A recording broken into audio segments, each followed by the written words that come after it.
Hi, it's another great day to not just observe but to also actively participate in the dialogue that shapes our society.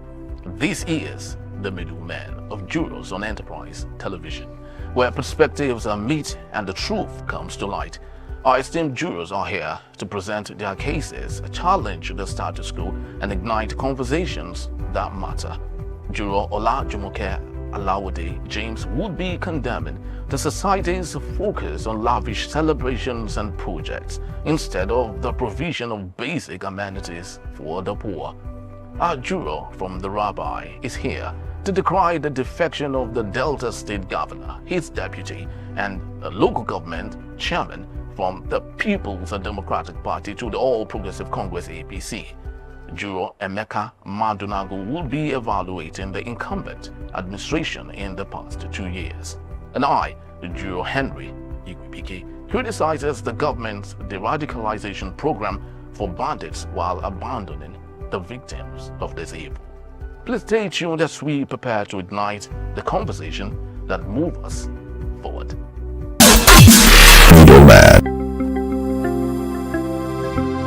Thanks for staying with us. My case, deradicalization, the killers forgetting the victims, a case of government hypocrisy. In a nation still bleeding from the countless attacks, the federal government's decision to fund the deradicalization of bandits while their victims rot in overcrowded IDP camps is not just misplaced, it's morally bankrupt. These bandits who razed villages, stole futures, and shattered lives are now being offered rehabilitation programs, reintegration packages, and in some cases, stipends funded by taxpayers. Meanwhile, the very people they maimed, women, children, and elderly citizens are still sleeping on bare floors, surviving on scraps and living without hopes in IDP camps that barely function. What message does this send? The violence pays, that the state rewards a terror while abandoning justice. It is hypocrisy at its peak. A government that preaches peace but forgets justice is the foundation of true peace. You cannot mend a nation by pampering the hands that held the gun while ignoring the hearts that were broken by them. My verdict: deradicalization may be necessary, but not without accountability. Not while the victims are still displaced, not while they still ask, where is our justice? If Nigeria must move forward, ladies and gentlemen, then empathy must be equal. Let us fund healing, but let it begin with the victims, not the violators. Gentlemen, we have a policy with, we have a problem with policy in Nigeria. And that problem is that the government approach to very sensitive matters like, terrorism and banditry is the reason why terrorism and banditry has festered uncontrollably. This is not the first time they've introduced this. There was a time they introduced it and enlist some of them in the army. And we're paying them 20,000 naira. Little wonder they are losing the war True. consistently every time they are being ambushed. When you see a man is repentant, there is no act in the face to tell the construction of the mind. Are they only repentant after being caught?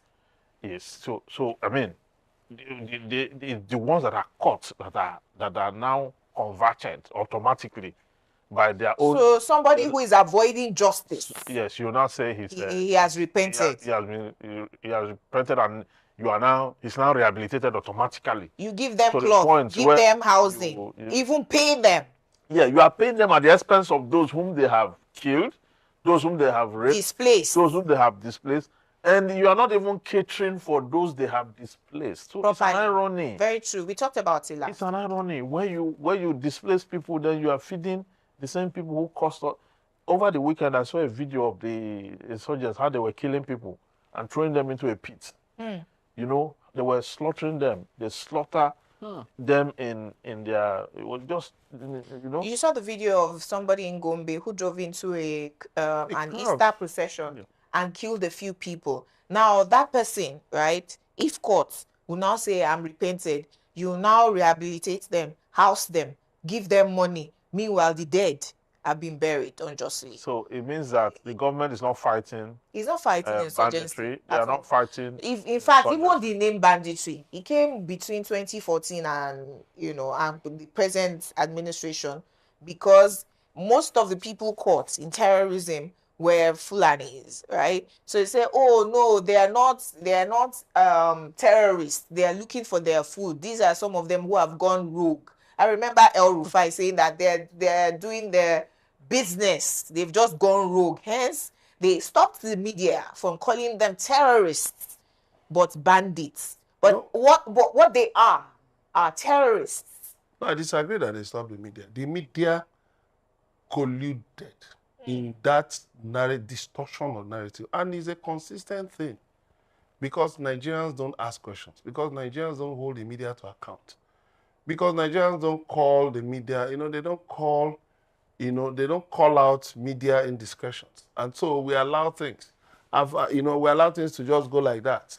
I've had reason to ask people, the way you expect the media to hold the government to account, the way they expect the media to drag the feet of the government to the fire and hold it there, you too drag the feet of the media to the fire and hold it there, so that the media will not, lower its guard. Very true. And, start pushing narratives for government, because the function of the media is to set agenda, is to direct narratives. But again, if freedom of the press is not guaranteed, as it isn't in Nigeria, it's just in our books, right? If you do not want to lose your license, if you do not want your office shut down. I remember a media house who reported that President Yar'Adua died, and the media house was shut down. But where's the person who shut the media house? And it was the truth then. That where's the person who shut the media house? Out of government. Good. So the thing is this: as the media, we must do. But at the time, you as a businessman, you won't want your business shut down. No, please, let me tell you. Once a businessman decides to put money in the media, just know it that it is a business. It is a risky business. Yeah. And by the way, the media is not even a business per se. It's not supposed to be. Because when it becomes a business per se, you know what? You begin to trade authenticity for monetary reward. And which is what has brought about things like this banditry and others. So let us not offend the government, so that we can keep getting patronage, so that the government will not shut us down. But for crying out aloud, the media is supposed to be run as a foundation. There was a media house during the 2020 NSAS protests. They were playing music rather than show the killings that was happening on the street. So, but I absolutely agree with you that when you open a media house, it cannot totally be for, you don't want to run at a loss, but you also know it's a risky business. It's not a business per se just for making money. It's for social good. It's like opening a hospital and saying that it's for education, entertainment, and the rest of that. When you set up a media house, I mean, you are educating society, or you are profiling solution through entertainment. And the fourth realm of government, actually. So you must know that it's for social good. The U.S. government understood this. That was why you said it was funding the media around the world. But sadly, Donald Trump, is this kind of, mercantilist. He has this mercantilist approach to business. So he feels that why should you say be funding media? But let me tell you, if you want the media to be truly independent, like the barrister said, the media should be funded from foundations, so that you don't have to compromise the business. The business funding the foundation can actually face the risks, the whole risk and all of that, exposure and all of that. But the foundation can insulate the media from that. So I agree. It doesn't have to be you say it per se. A media house can set up a business or a number of businesses that now, out of their profits, fund the media outfit. And that way, you see, will not... That way, government closes you down for 2 months or 3 months. I, for one, I have not been sucked into the bandits stuff. Because what is a bandit? A bandit is a thief now. It's somebody who carries bags of sacks of corn, carry pots of stew. Just another name for an armed robber. But then you now call somebody who is going kidnapping, collecting ransoms, and then you say they are bandits. It is because those in the ruling class are part of the criminality. They are part of the funders, sponsors, and supporters of terrorism in this country. That is why it has remained the issue. Remember, there was a chieftain of APC who confessed openly about how, in anticipation that Jonathan would not surrender, would not hand over, they imported these criminals from the Sahel. Yeah. He said it. Why was that man not arrested? Up till now. Why? Because who is in government now? Who is the president? Tinubu. The brother in. They were the ones who supported Buhari. They were the ones who provided all the necessary logistics and everything. So you cannot expect that Tinubu will be able to effectively defeat terrorism. Because there were a lot of things connected with it. There were a lot of things connected. Now, when Jonathan suddenly surrendered power to them, they didn't know what to do. They couldn't tame those they brought in. They didn't know what to do with them. Those ones became a Frankenstein. They are now the albatross that has held. Yeah, the Bello 2Gs. One of them now went to give them money for them to stop attacking. Yes, and he said it on TV. And yes, they collected the money and they just looked at him and laughed at him. Where do you want us to go? We're on our own. You brought Marudas. So the problem, you are jumping into the bandit narrative again, where you call them marauders. They are terrorists. That is what the world knows them as.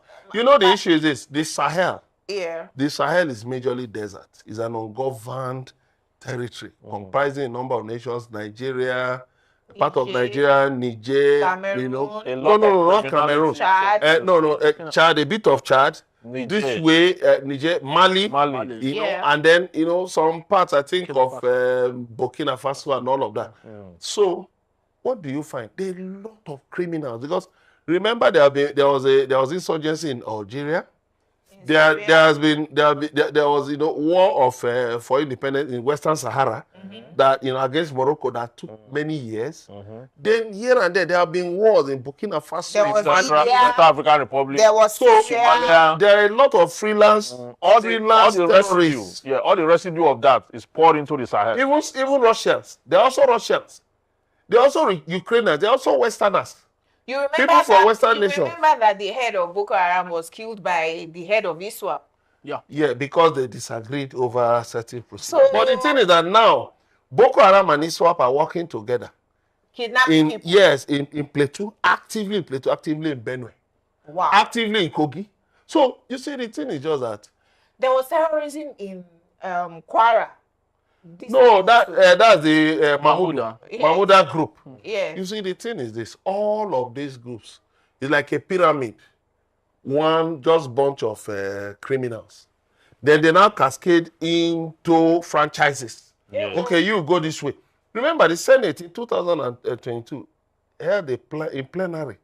They warned the nation that there's a new group, Mahmuda, that has been preaching some extremist things in Kwara. Wow. But Nigerians ignored them.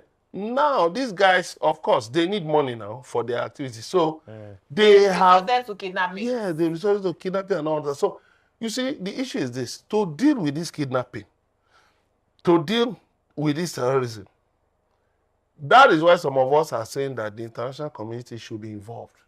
Because it won't take anything. Look at the U.S. government using drones to destroy the Houthi rebels and all that. But not too long ago, Yemen. Not too long ago, a senator from the U.S.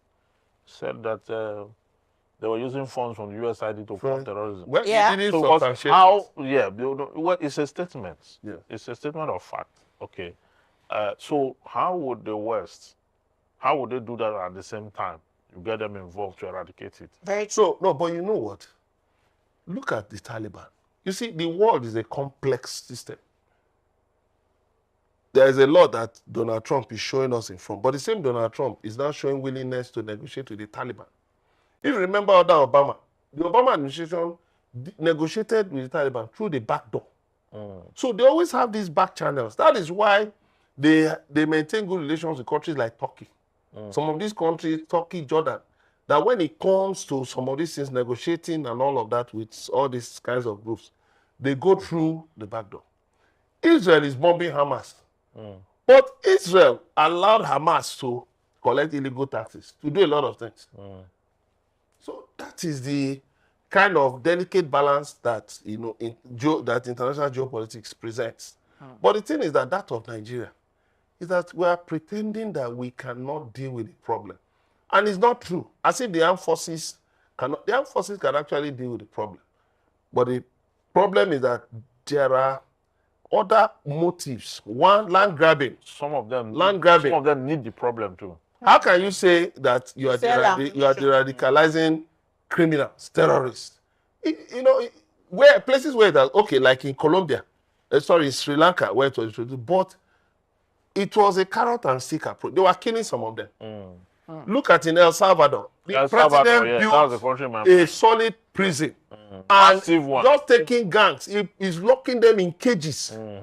He's not even allowing them to have access to their families. Their families cannot visit them at all.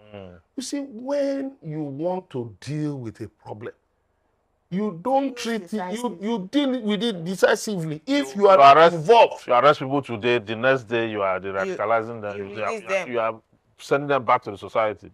So I don't think we're ready. Very, very true. Of course, there's often a drift in all that we have said. If you listen to some of the viral videos from some of these people, they have this balance they usually say in Hausa.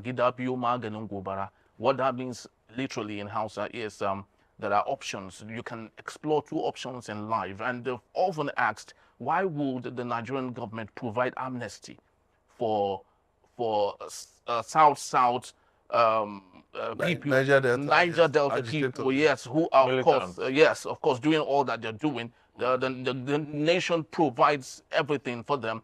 For them also, they want to equally partake in the national cake. That's actually what they often say. They don't say this in English.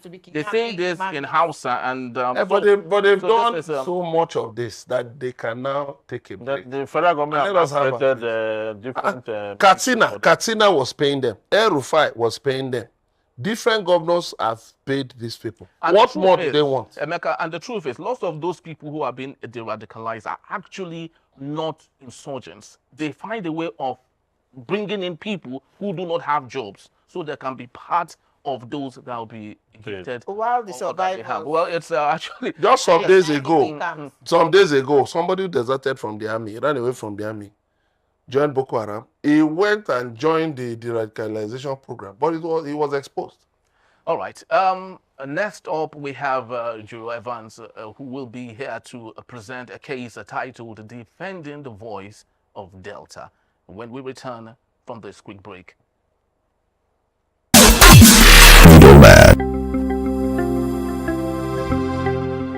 Welcome back to the Middlemen. My case, defending the voice of Delta. The recent defection of Governor Sheriff Oboriwori and the Delta State House of Assembly members from their former political affiliation raises significant concern among the citizens of Delta State. While officials like Charles Anyago, the Commissioner for Works, may claim that this shift is aimed at fostering development and progress, it is imperative to critically assess the implication of such a move. The truth is that this defection feels more self-serving than altruistic, undermining the spirit of genuine representation that the people of Delta State deserve. First and foremost, the decision to defect without consulting the very constituents they pledge to serve signifies a blatant disregard for the democratic process. Democracy hinged on representation, and when our elected officials act unilaterally, it erodes the trust and bond between them and the citizens. The voices of the people of Delta States are an essential component of governance. Decisions that impact their lives and future must be made transparently and with their input. The lack of consultation in this case leaves many feeling alienated and unrepresented, fostering a growing disconnection between leaders and the populace. Moreover, the notion that this political realignment will yield development is dubious. History has shown us that such abrupt shifts often prioritize the interests of a selected few rather than the collective need of the community. The citizens of Delta states desire comprehensive development not through opportunistic alliances, but through sustained policies and structure.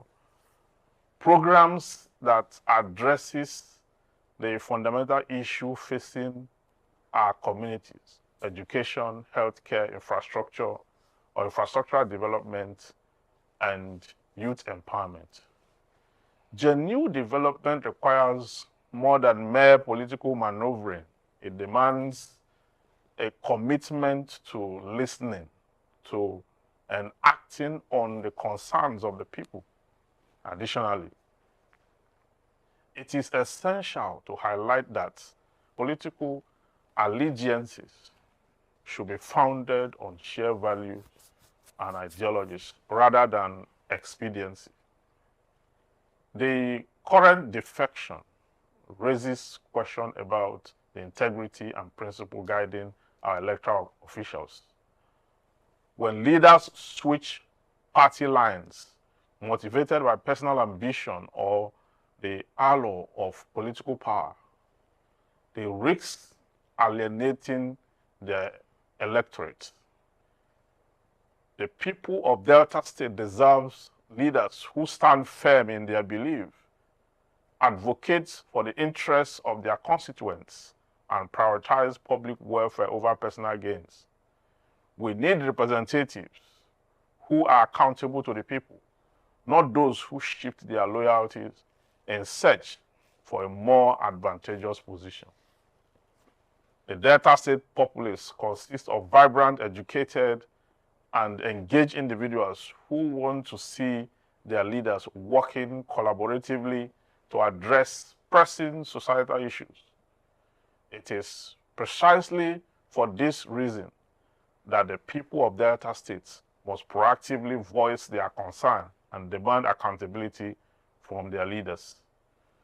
We have the right to question the decisions made on our behalf, to call for transparency, and to insist that our leaders include us in the decision-making process that will shape our lives.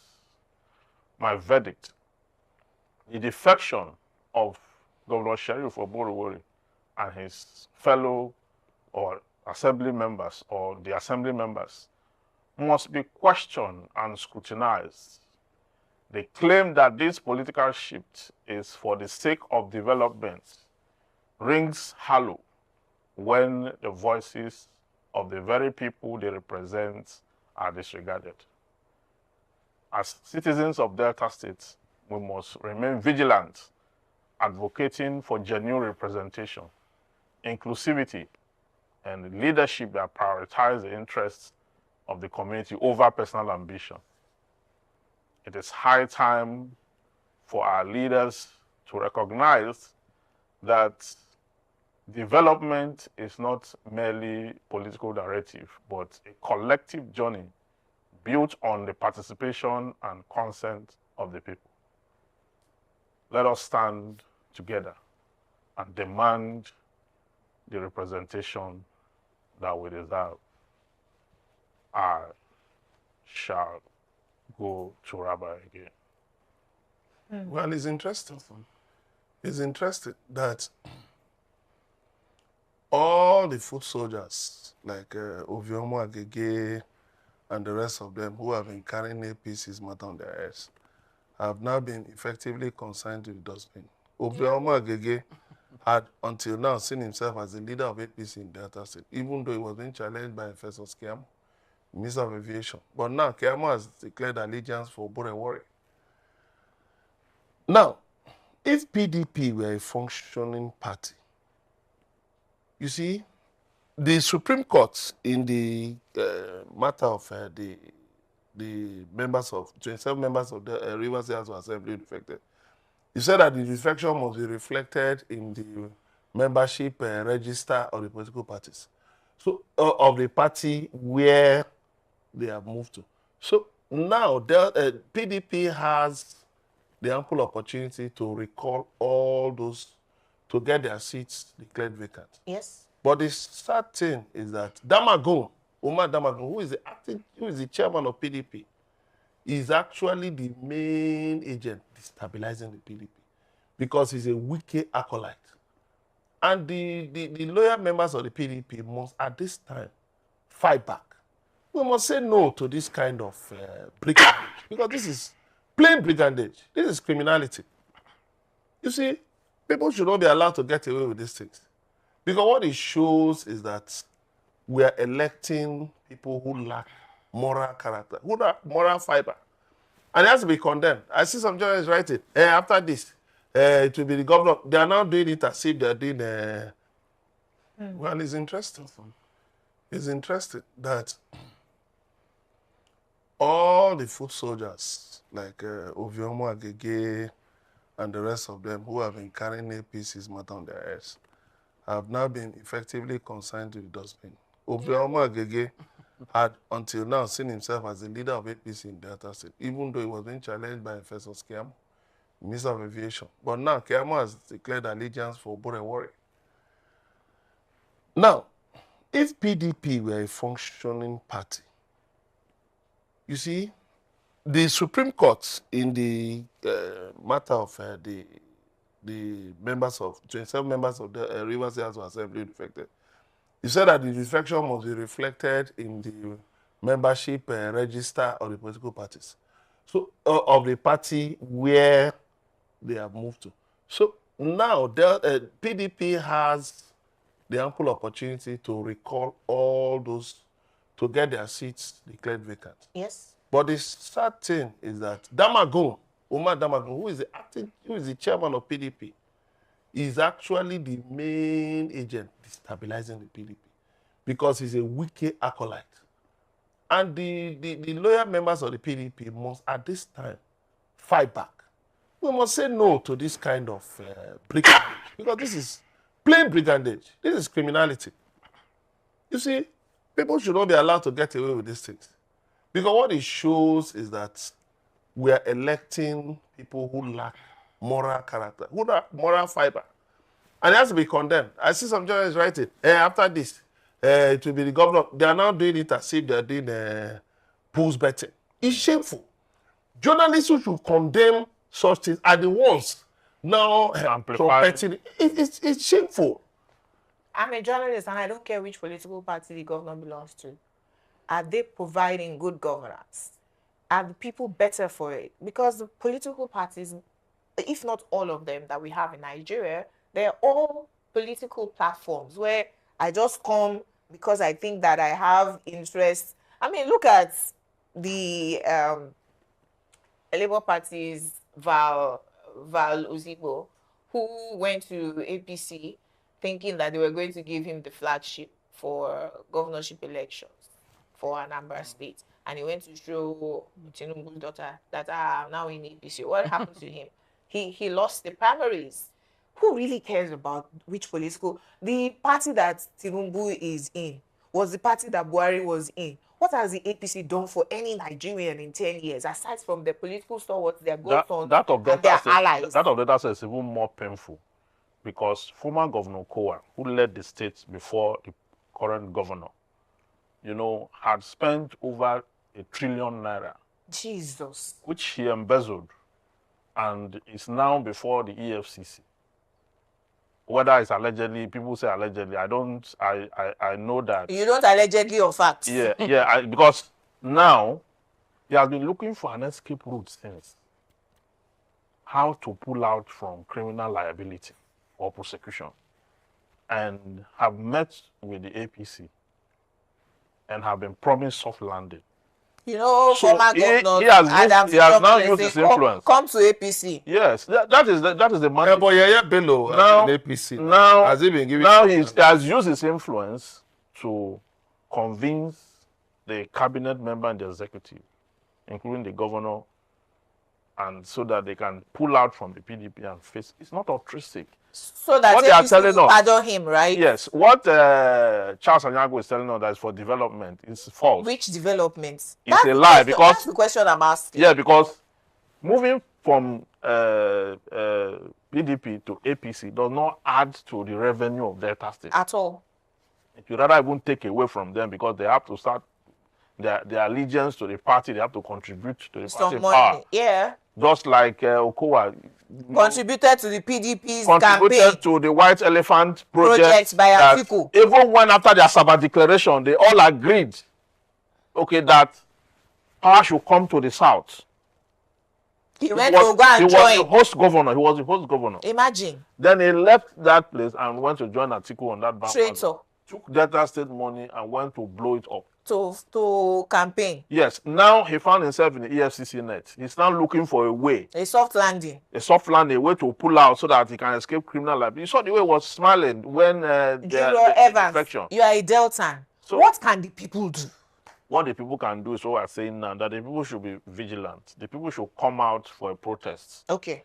The people must ensure that the investigation that is ongoing by Comes to a Okowa, conclusive end yes, he must be prosecuted for for you know, stealing for public stealing money funds. that belongs to the people of Delta State. He cannot use How backdoor. much did you call that money again? Over 1 trillion. 1.3 trillion. 1.3 trillion. How much is Nigerian budget? 45 trillion. You can imagine. So it's just like You- one of. It's about one-fourth of Nigerian budget that only him took and went to blow it up. Is he the only one in Delta State? Now, So imagine the kind of money, imagine what the kind of project that funds Could do. could do. How many hospitals? How many schools? No, you know, sorry, you know the interesting thing was that when he was governor, Buhari's budget was 8 trillion.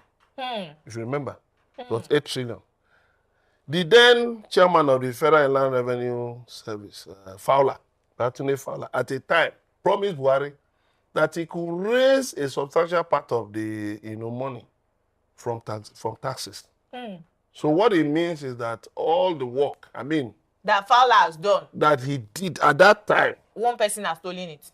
Whoa. now there's no gainsaying, right? There's no gainsaying that this defection is literally an SOS defection, save our soul defection. There's no gainsaying about that. As much as most of us agree that it's a marriage of convenience, those in the APC are not really looking at it from that perspective. What they are rather saying is that there is a fault with the PDP, that the PDP is not a strong opposition. That is the reason why people are joining the APC. That was what he said. And he was even given example of President Bola Ahmed Tinubu from 1999 up onwards, that at that point that he was the strongest of the opposition and he stood his ground, and how that the PDP governors are not standing their grounds to opposition and all, and that was the reason why they defected. So now, Charles talking Stephen, about President Tinubu when he was governor. Yes, when he was a governor. governor. Why is he not standing his ground in PDP? and what Charles Tinubu actually stood said, as the only AD governor that remains. By 2003 elections, all the southwestern states had been wiped out by PDP. and that was what the man was actually saying, that if Tinubu could stand his ground, then the opposition, the PDP, should equally stand their ground. But because they are Why is lazy, he he not actually called them standing? lazy. No. He's But he was in the pointing a opposition before finger. him. He's pointing a finger. Against and himself. three fingers are pointing let me like tell you, that that at him. 2003, the fact that Obasanjo Left Lagos. was not able to take Lagos was because Obasanjo was not serious about taking Lagos. Who was the candidate then? Was it not Dosumu? Was it not? In Obasanjo was not 2003. serious, or it was Obasanjo was not serious. In fact, the person who should have led the charge, Bode George. Remember that But they John judge. Williams was killed not too long before that. Yes, all That of those things. destabilized Yes, people in all of Lagos those things. State. All of those things. So that's what I'm saying, that saying that Tinubu's too strong is just, begging the question. We were all reporters on ground. We saw I get what you everything that happened. I get what you So it's not that in the house where it was. Why did he occupy the entire whole duplex place? So there was a lot of things. And then, of course, his wife. You saw how, they now gave her the candidate. So, you see, so they played into Tinubu's hands. It wasn't that it was a the people in Lagos, the PDP people in Lagos played into it at that time. Played into it. Bode George, Moritala Mohammed Ashorobi, and the rest of them, they all played into Tinubu. Juror Henry. So all the lies and machinations and shenanigans of that, oh no, there was this strong. If he's right about what he's saying, right, that President Tinubu stayed strong as the only AC and then ADAC and then ACN governor, why is he not staying in the PDP and becoming a strong governor also that can defend his political party, rather jumping to the ruling political party for his own selfish reasons, and so that his political godfather can find a soft landing from the EFCC? I beg. It was for the purpose of saving. It was for the purpose of saving his political godfather that he joined in moving. Okay. So if Tinubu was such a strong politician, why did he not help Atiku to scale through under AC in 2007? We witnessed all these things, but just when they won, when they just try twisting the Gen Zs with job spreading, and they were not around there. He had Ribadu in 2011. 2011. Why did Ribadu won only Osun State? Because Aregbesola was governor. Well, Aregbesola stood his ground. Why would we disgrace our own party candidate? So look, all of this talk about this thing is just opportunistic.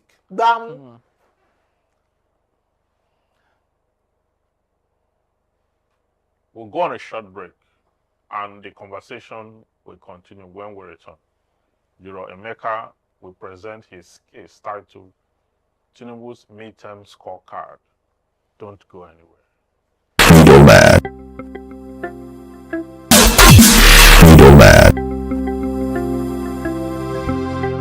Thanks for staying tuned. My case, Tinubu's Midterm Scorecard. It's almost 2 years since Bola Ahmed Tinubu was inaugurated as the President and Commander-in-Chief of the Federal Republic of Nigeria. It's 2 years already, but the picture is gloomy. It's nothing to write home about because he came on board with an assumed air of self-importance about being a fantastic manager of economic matters. Too bad he declared the removal of subsidy at the inauguration and sent the economy into a tailspin.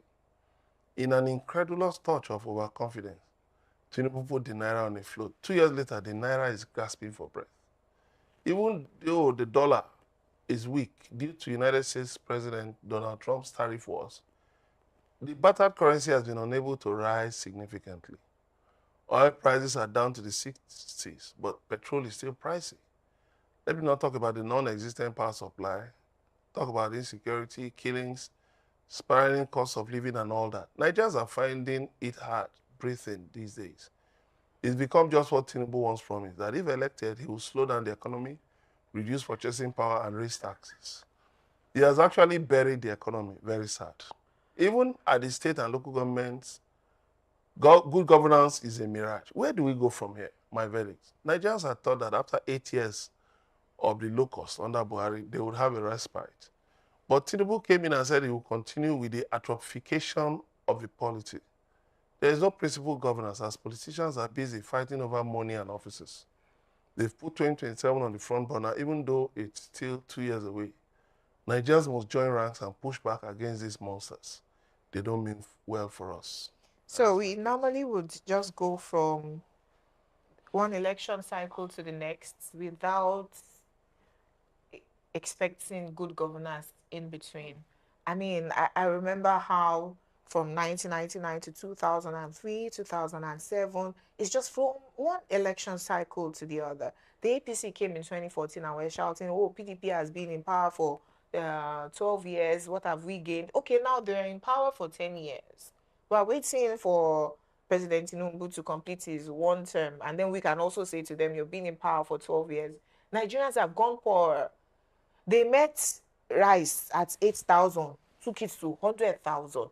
They met insecurity with, Boko Haram in the northeast. Now, we have Boko Haram in the northeast, ISWAP in the middle belt, kidnappers, and then armed headsmen and bandits.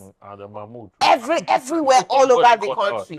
Then some of them will say that, oh, rather, we are hunters in Edo and Delta. You know, insecurity everywhere. People are finding it hard, you know, to survive. Three square meals has become 1 square meal now. 001. Just find something to eat before you go. Have 00. Have. The one is not even complete. You know, the truth of the matter is this reminds me, and it's actually very interesting that Nigerians are beginning to play back, you know, some of those old tapes. You know, a very classical one is the Chatham House conversation he had with members of the press and all that. I remember one question was given to him. In fact, one person asked 3 questions, and he said, I have a philosophy. Now, I'm now saying what President Tinubu said. I have a philosophy I've always believed in a very long time, and that is the philosophy of not doing everything myself. For the security, El-Rufai, answer. For economy, Ben Ayadi, answer. For this one, he pointed to another person, answer. And this is the result of that shenanigan. See El-Rufai now screaming and singing like a canary up and down. When I started delivering a ticket, I was talking about polypotic meristematic, kinetic, whatever he calls it. At the end of the day, see where we are now. We're not buying a bag of rice. 10,000. So we are. It's unfortunate. I mean, you talk about how he ruined the economy, but that is the word. You talk about the eutrophication of the economy. Now, he did so many things at the same time, thinking he was doing the right thing. And I didn't know where he got that inspiration from slowing the economy. He bought his star boy. Why the taxes? Why should you do that? Is that what you should be doing? Why should you slow economy? That's bad. He said reduce our purchasing power. Why you do that? And then bring in more taxes into the tax list. He brought his star boys from when he was governor, right? Retired old men. They were star boys 24 years ago. Who were carrying their grandchildren, old men. They were star boys 24 years ago. But now, all their ideas have also become obsolete with their age. They are old men. What, even with their age, when they were young men, what did they achieve? I know. One of them. Why will you set out from your house? Well, tell me what Emeka does. Emeka was fantastic. Why will you set out from your house just to slow down the economy? Fantastic commissioner in what? I don't understand. Yeah, let me tell you. See, all of this. But unfortunately, as ministers, what's the CBN governor's name? Emeka does. And Minister of Finance. Wale Adu. They were fantastic commissioners under Tinubu, right? Because the media made it look like that at the time. Yes. Even if they were, the economy was a smaller economy. It was just Lagos. It was just Lagos. Yes, a sub Lagos economy. What was the population of Lagos even that time? 20 million. You understand? Was it 20 million? It was 20 million. It's not up to 20 million. Even till now, in 1998. We counted on that. We counted on that Fashola in 2006. And they said Lagos was 23 million. Where 20 million in Lagos? Where 20 million is recent too. Yeah. Anyway. Where is the 20 million? Even today, where is 20 million in Lagos? No, we are. Really? All the night buses that come to Lagos every day. Which night bus? Plus the trailers. They are bringing our bookies. I hope you know, go to Fat Beams. Go by the bridge, the long bridge. You also see the same Abokis returning to the north. Anyway, the point I wanted to raise was that the fact that you come into governance after seeing your touted boy with integrity, that's Buhari, fail at everything for 8 years. The day of your inauguration, without seeing the Buhari books. Now, when you ask them about security, right, they'll say, Ribadu was saying a few days ago that we inherited a very, very bad situation. So, without seeing the situation, on the inauguration day, you say, subsidy is gone. And prices that could have stayed stable until June of 2023 immediately skyrocketed. They now decided that, okay, let's float the Naira. They floated the Naira and the prices of petroleum following the dollar now was just going up and up and up. And they, through the back door, started defending it. They will release some funds from our foreign reserves. They are still paying subsidy for information. They are still paying subsidy. Let me tell you, if it was only the removal of subsidy, the prices would have danced and danced and danced and then still come back. They would have stabilized. But the floating of the naira, now the same... as are buying products worth of million naira. So what value? Because naira is now lower than their value. Now, one of my friends traveled to Ghana the other day. He said in the bus that he saw one small boy who said, look at Nigerian currency now. That look, he's heading to Ghana, even if it's security job or anything. That it will be higher than our naira. He said when you change the CD to naira. So very true.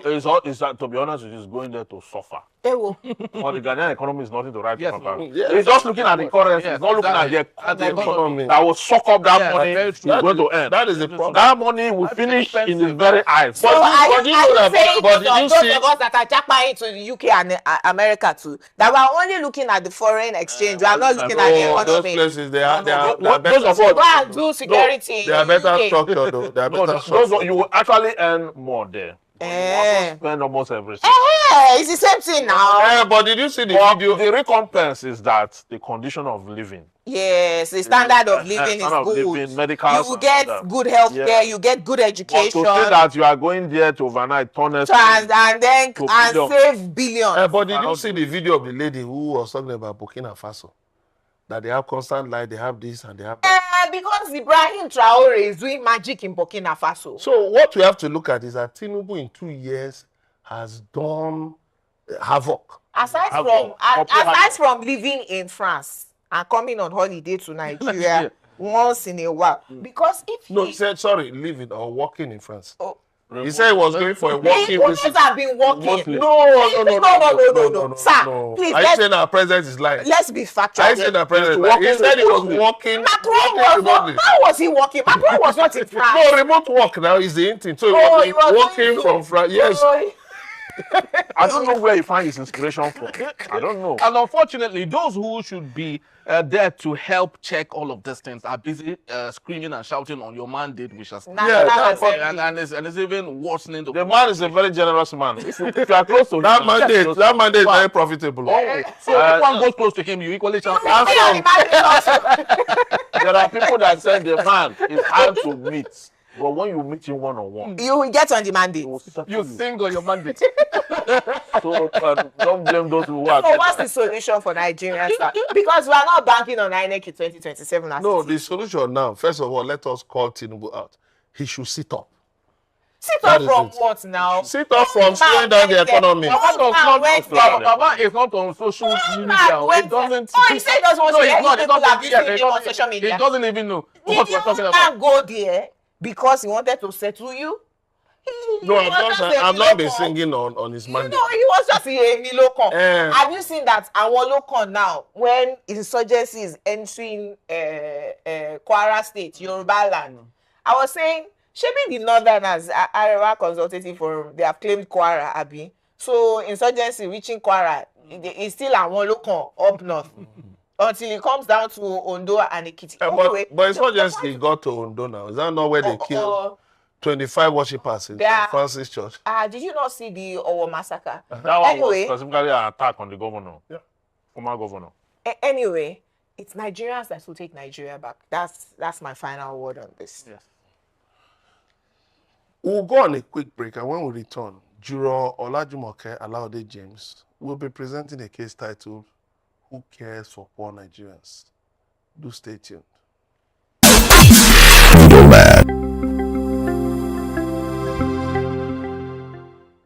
Thanks for staying with us. It's still the Middlemen, and my jurors are still here. My case: who cares for poor Nigerians? Easter 2025 wedding organizers, collect your flowers. The United Nations Food Program will not believe there are hungry Nigerians. The expensive ashrebi, the spraying of cash, no one will believe that Nigeria is the capital of poverty in the world.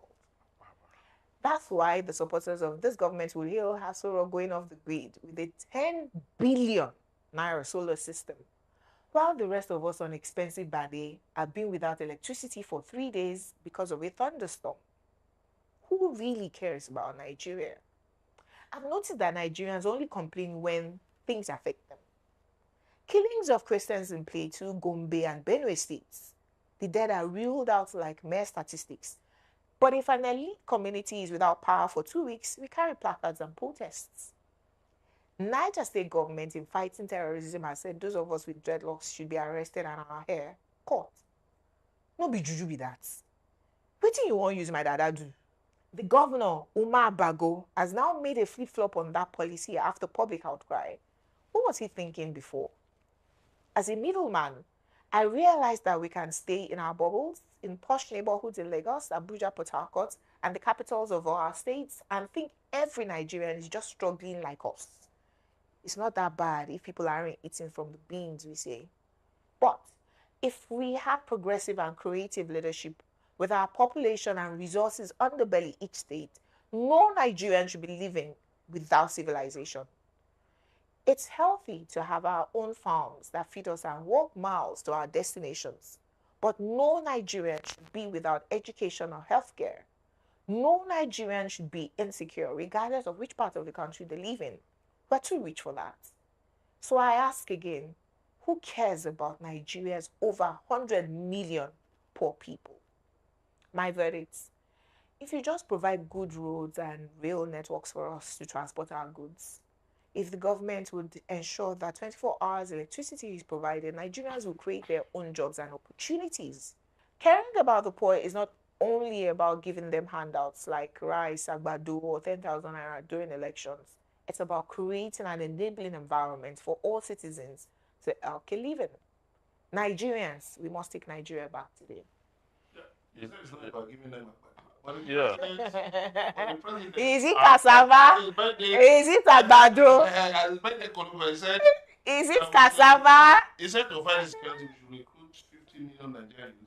What to feed them? Feed them with Agbado, gari, cassava. Agbado in the morning. Cassava. So why are you saying not agbado? It's not just about agbado. I thought that you are going to title this case, "Who is not poor in Nigeria?" Because all of us are impoverished technically.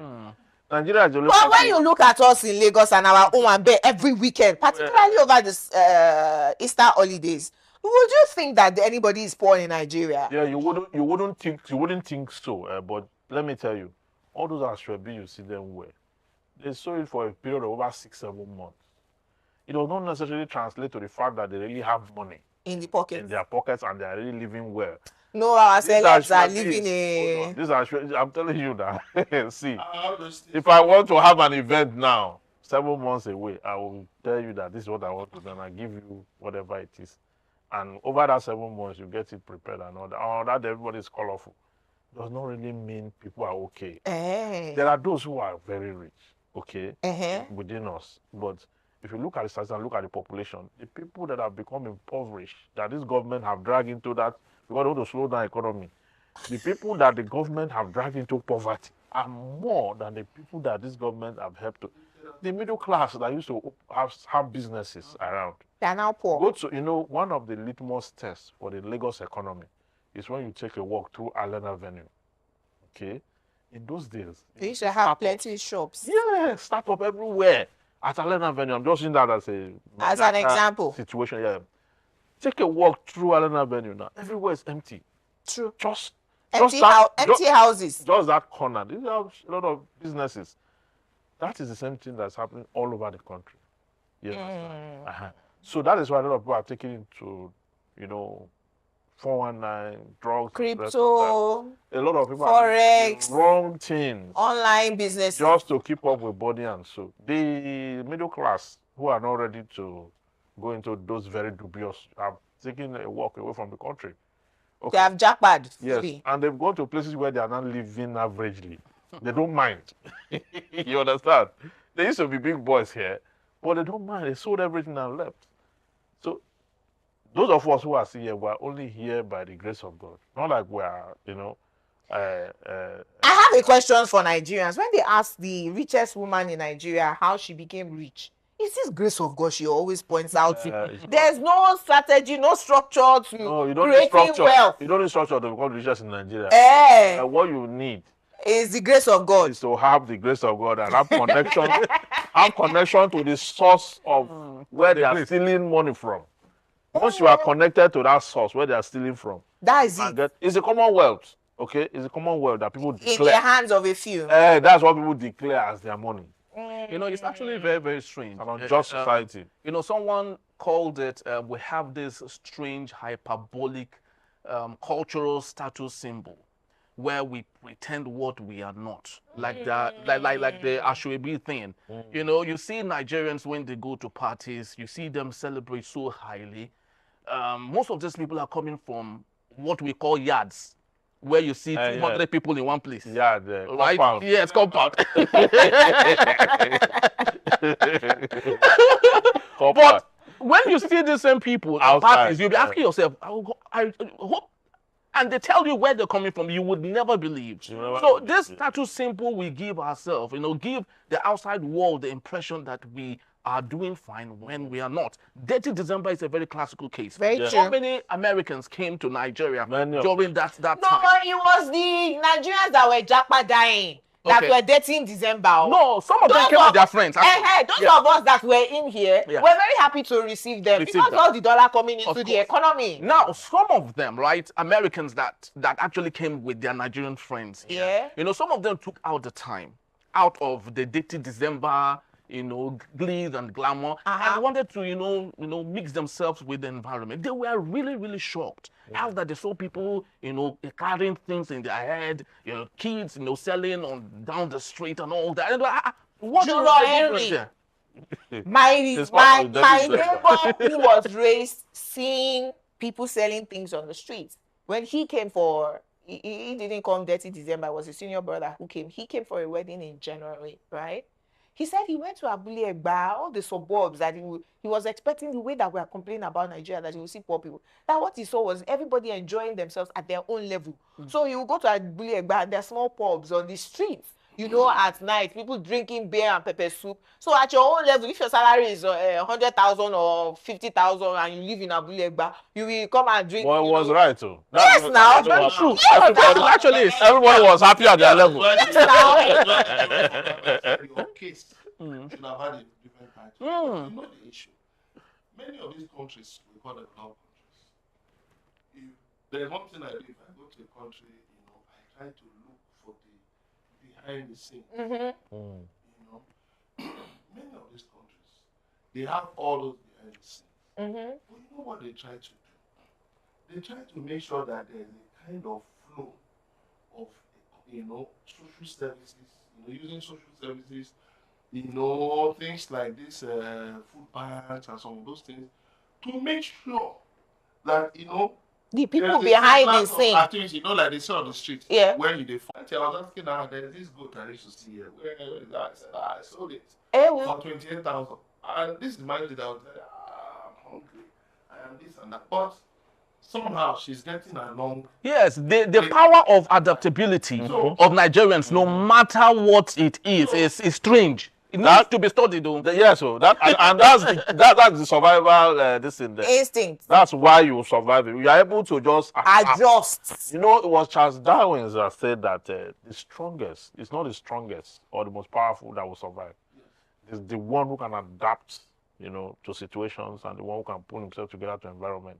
Those are the people that will survive, not the strongest, not whatever it is. You know, very, very, very true. So that adaptations. Yes, and there's this guy on social media. He calls himself Ngoma that does a comparison of real estate in Lagos and real estate in other New York, South Africa, and all that. And every time I watch this guy, I ask myself, is it that we are so rich that you see a property that's not so the houses are overpriced. But the question is, they're overpriced. Who are those that buy those our politicians in Nigeria?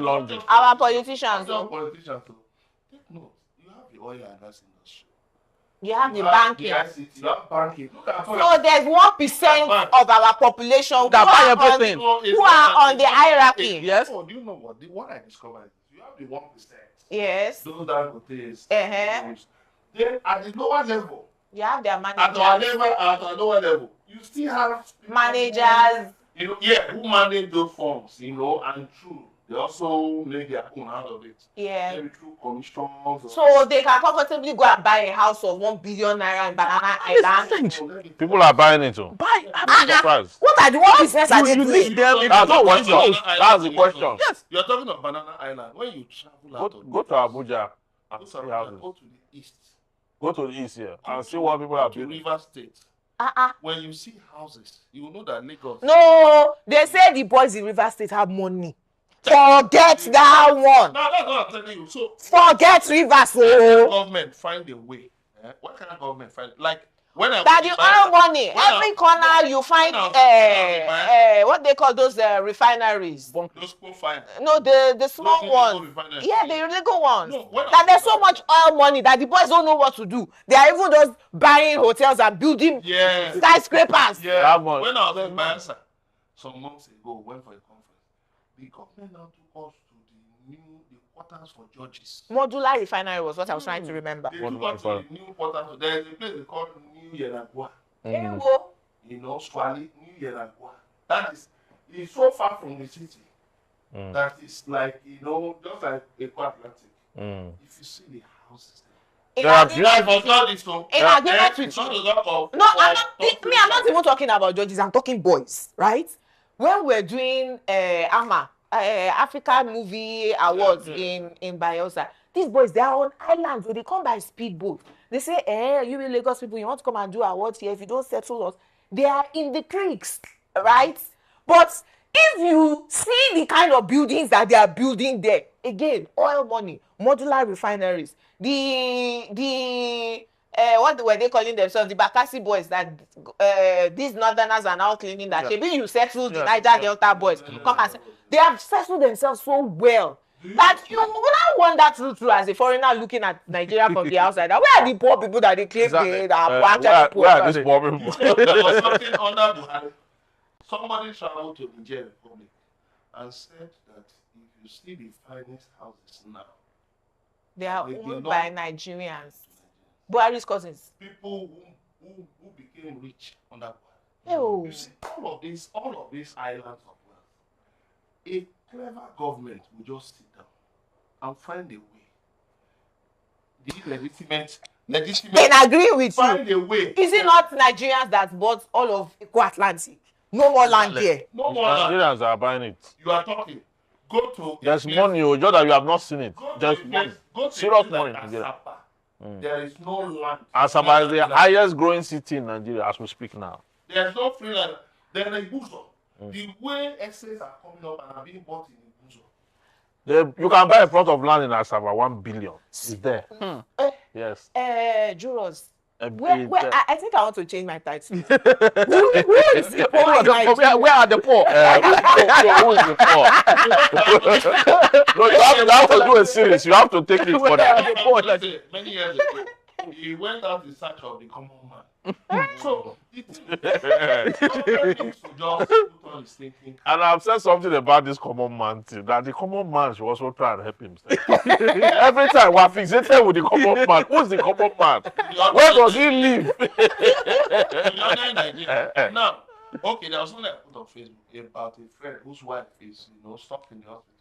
But if I told him to take health insurance, he would have balked at it.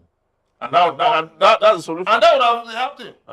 So the thing is, so we're living a fake life. Even in my town, somebody did health insurance for 750 people that came to over 6 million.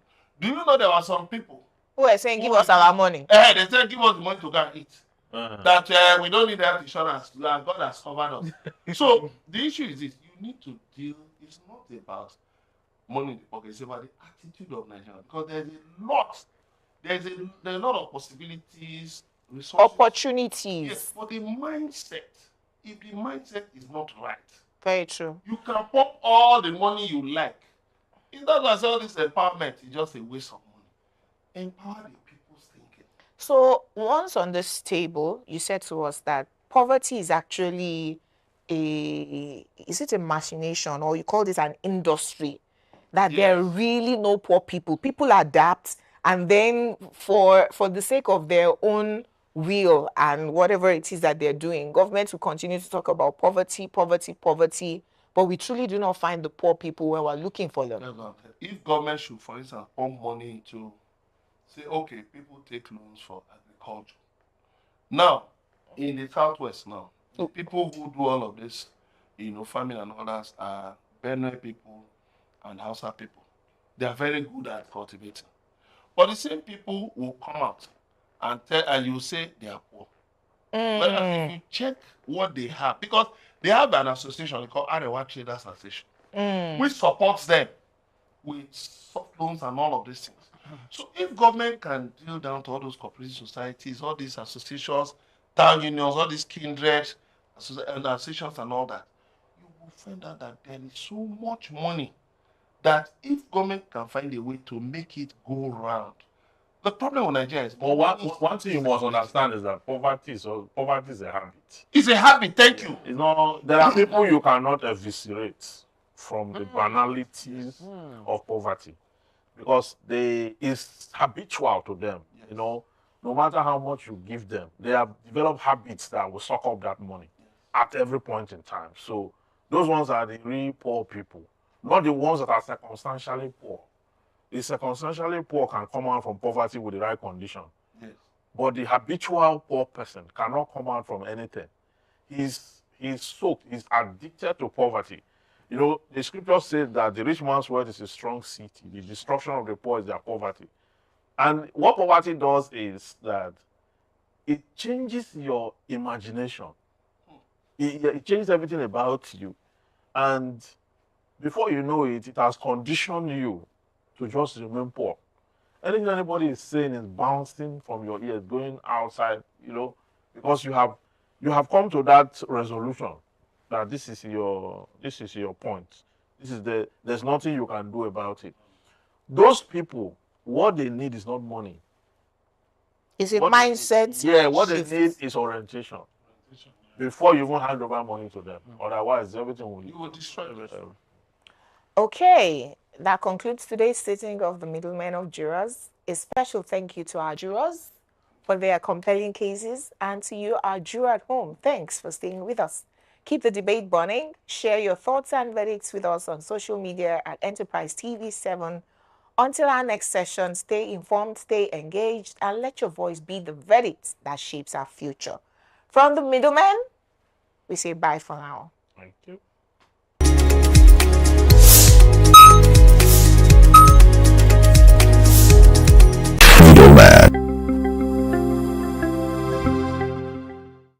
Welcome to the Middlemen of Jurors, where influence meets impact and the unseen forces shaping our world come to light.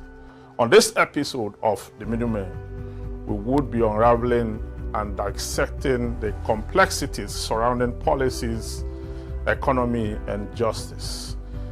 Join me to welcome our esteemed jurors, Juror Olajumoke, Alawade James.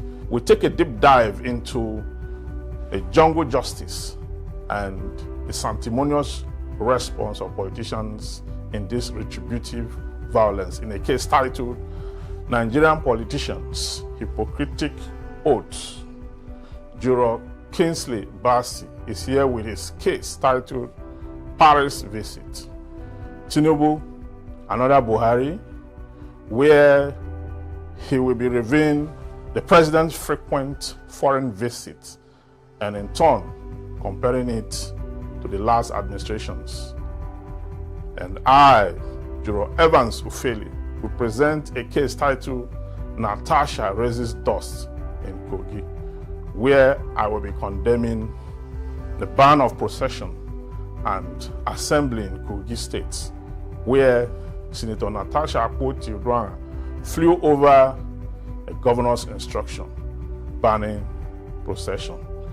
All these interesting cases and conversations when we return from this quick break. Don't go anywhere.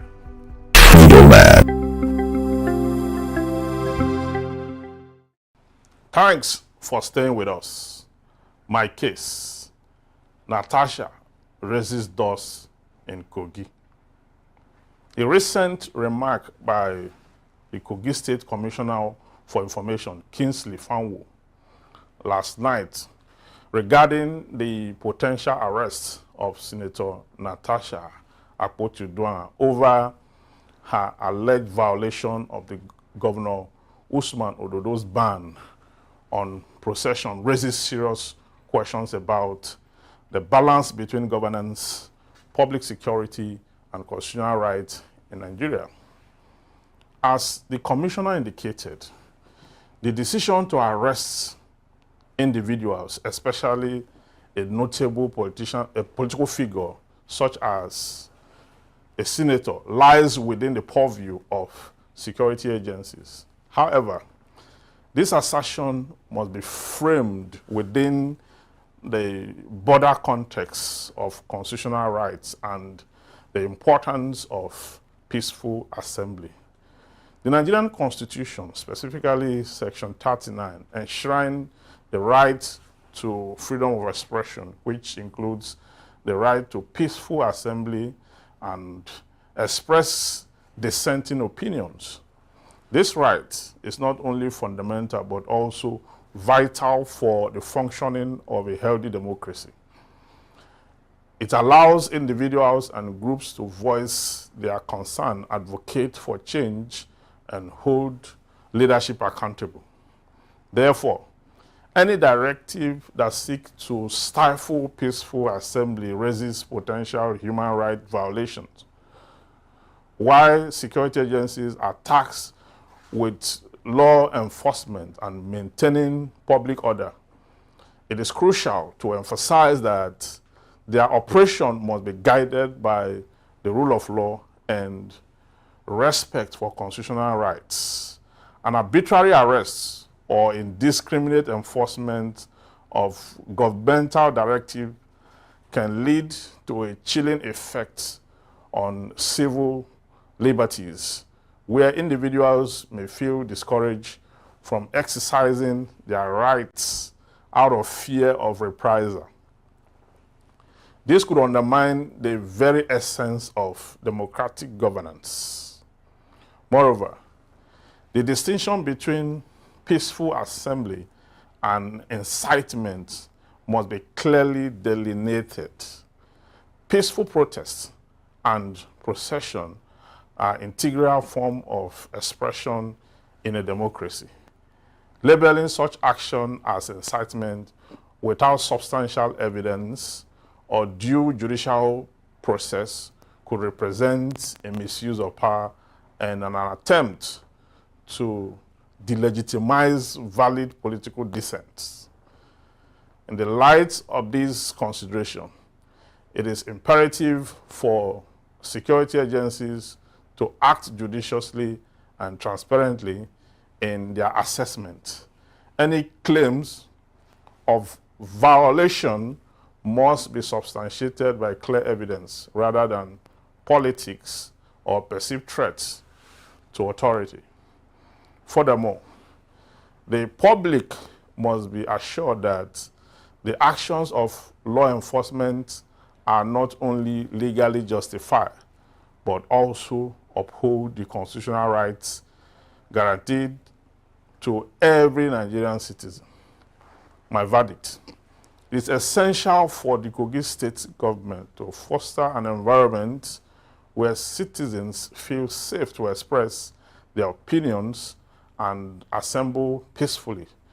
Such a commitment will not only strengthen the rule of law, but also enhance public trust in government and its institutions.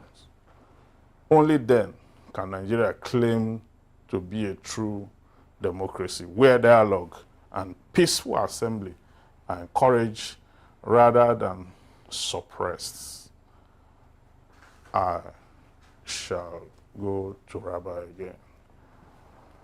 3 quick takes for me. Is Nigeria really operating a democracy? Because the fact that the president removed a democratically elected governor in Rivers State, suspended. You removed him. Suspension or not, the governor is not on his seat. There's a military man in charge of Rivers State. 5 more months to go. It is illegal. Now, if that is still staying up to a few weeks after the illegality. Why won't a governor, ably assisted, selected, or whatever by his predecessor? In fact, he said to his people that if he gives a command and Yaya Bello gives a contrary command, they should first listen to Yaya Bello. Why won't Ododo think that he is the Lord and Master of Kogi State? We saw how Yaya Bello continually harassed Natasha Akpoti-Uduaghan. Election, they will cut the road to her village. Day of election, they will come and patch it. Her people will come and patch it back. And they are from the same constituency. They say he is either his friend or himself that wants to take her position. Hence the illegal recall that INEC has now finally said is not recalling. It has been thrown out this afternoon. Number two, you said this in your case about freedom of gathering. Kogi State is not at war. No pipeline is being blown up. So why will you, just because your political godfather or somebody or whoever it is that they are listening to, the puppet master, is saying we don't want this woman to gather, she's going home. You see, what they do not know, the more they attack her, the more fame she gets. They are making her more famous. If they allow Natasha to just do her thing, she will not be as famous as she, because she has to now gather a think tank the night before that her homecoming that they say we must not go by convoy, and for security purposes you cannot go alone. They say we cannot, they stop fishing activities on the waters, we cannot pass Lokoja river. What will we do?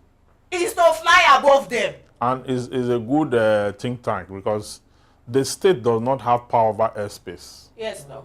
That one is national. A state cannot close airspace. So you can close water, because perhaps even waterways, nature is in the exclusive list. Exclusive list. But you know, because it's land, you have stop fishing activities to say nobody on this water today. So they now exploited the airwaves, and she got into her. My third point is this: that. Oh, and I was going to mention it, and I quickly forgot. Kingsley, go, I will remember my third point. Well, just to support your point. I remember my third point. Is about senior prefect. Oh, okay. Saying that they are now going to report Natasha to security of the police. They are reporting her to whoever they are reporting. Governor Ododo and his aides say they are going to report her for what exactly? What has she violated? What has she done wrong? The gathering, was it peaceful? It was.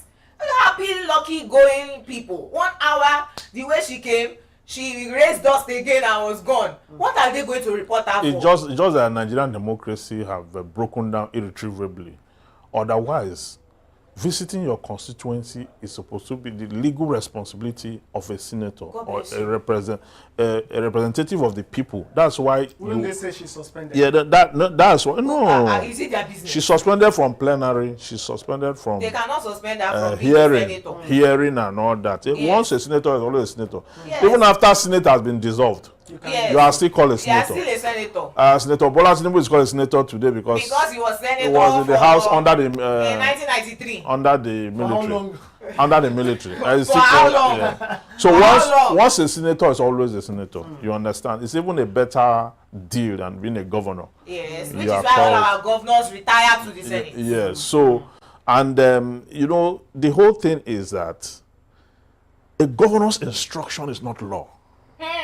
Wisdom. All they needed to have done was to gather the State House of Assembly to make a law that don't come into for which that law will challenge, because the State House of Assembly have no jurisdiction to make a law on airspace management. Because it's on exclusive list. So you see that whichever way they would have gone. Was even illegal. And so they saw that coming. And the chopper thing, I'm sure nobody saw it coming. Nobody did. Nobody saw it coming. And like you said, kid also, I think tank. They really did a good job in doing in going in that she direction. She has a husband that can afford it too. Oh well. If he was another senator that is depending on the 15 million they get every month. And that's why he got the recognition, you know. She had to thank him now. That's it. So my point is this: it's very convenient for the Kogi State government to